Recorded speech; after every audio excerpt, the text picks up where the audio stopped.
Hi friends, నేను part 3 తీశాను. చాలామంది బాగా చూశారు, రిప్లై కూడా బాగానే ఇచ్చారు. సో అదేవిధంగా ఇది పార్ట్ 4 అనమాట. సో మ్యూచువల్ ఫండ్లో ఏంటంటే మనకి లంసమ్ అనే ఒక ఆప్షన్ ఉంటుంది.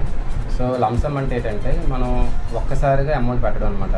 అంటే ఫర్ ఎగ్జాంపుల్గా మనం ఎస్ఐపిలోని మనం చేస్తామంటే 5,000 పెడుతుంటాం. 15 ఇయర్స్కి 15% చొప్పున వేసుకుంటే మనకు వచ్చే రిటర్న్స్ ఏంటంటే 24 lakhs అవుతుంది. అదేవిధంగా మనం దాంట్లో పెట్టే టోటల్ ఇన్వెస్ట్మెంట్ ఎంత అవుతుందంటే 9 లక్షలు అవుతుంది అనమాట. సో అదేవిధంగా లంసంలోని మనం 9 లక్షలను ఒకసారి పెట్టడం వల్ల మనకు వచ్చే రిటర్న్స్ 15% 15 ఇయర్స్కి వచ్చేది 64 lakhs అనమాట. సో దీన్ని ఈ విధంగా చాలామంది లంసంగా వాడుకుంటారు అనమాట. సో ఇలా చేయడం వల్ల ఏంటవుతుందంటే మనం ఒకసారిగా పెట్టుబడి పెట్టడం వల్ల మనం దానికోసం ఇంకా ఆలోచించాల్సిన పని లేదు. తర్వాత ఏంటంటే ఎస్ఐపి కన్నా వచ్చే రిటర్న్స్ అనేది ఎక్కువగా ఉంటుంది అనమాట. సో లంసంగా మనం పెట్టడం వల్ల దానివల్ల మనకు వచ్చే రిటర్న్స్ చాలా ఎక్కువగా ఉంటుంది. So okay, thank you.